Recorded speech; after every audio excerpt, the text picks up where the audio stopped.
I was from an art background and not a fashion background, I think has like actually been such a blessing for me, because the way that I think is different. For me, it's not just about making clothes, it's about telling stories and, you know, trying to have the least impact on the planet, and having the production of those clothes, like how they're made, supportive for people rather than taking advantage. I think obviously being from the north, that's quite difficult. Moving to London was a barrier, you know, and actually thinking that you could be like an artist or like a designer,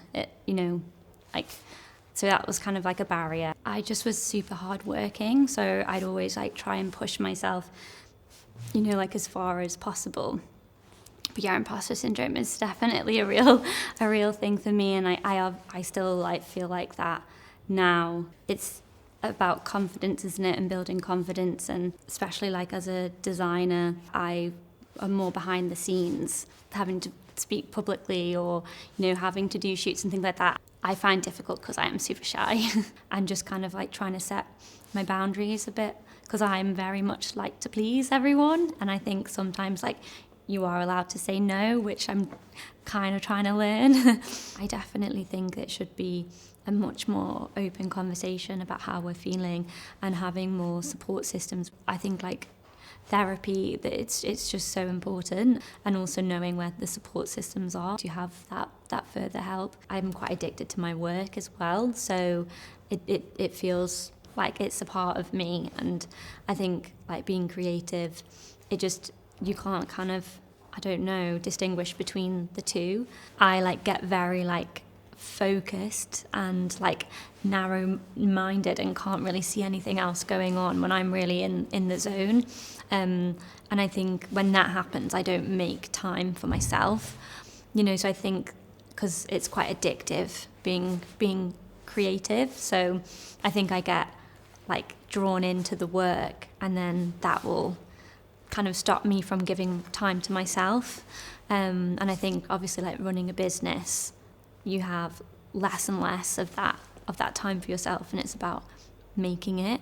You need to practice to kind of like have that moment away from your mind, you know, to be able to focus on your body, I think, and having that separation is really important. Now I'm having to like think about my image more, like being more in front of the camera, which is difficult, but I think like I'm trying to exercise, for instance. I'm not doing it for the way I look. I'm doing it to feel good. You know, like I joined a football team, like a girls' football team, and like it's what my highlight of the week. You know, like being able to go and like play sports and just have fun. You know, we really try to make time for that day every week, just so we're like, you know, not in our own heads and able to have a bit of fun. Advice I give to my younger self is not feel like pressured that things aren't happening at the right time, because I think like when I like finished my MA at London College of Fashion, I finished that, and I don't think people really understood what I was doing yet, like connecting like the social issues and the environment.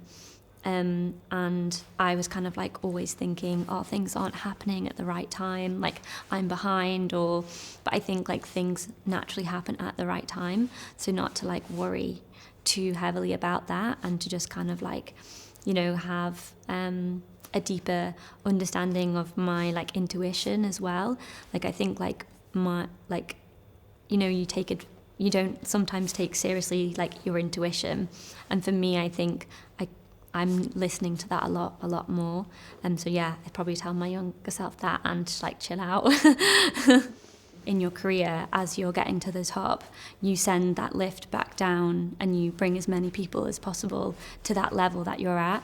So I think for me, that's kind of like the best advice, you know, that I've been given, is being like responsible about, you know, if you get to a level in your career, to make sure that you're bringing as many people with you as possible, and, you know, to increase representation, and, you know, to be supportive, because I've been supported by, you know, so many amazing mentors and like women in industry. So for me, it's really important to be able to do that also. I think the BY Collective is so important to exist, just to be supportive and making mental health visible and making sure that people think that they can talk about it and that they can actually receive support for it.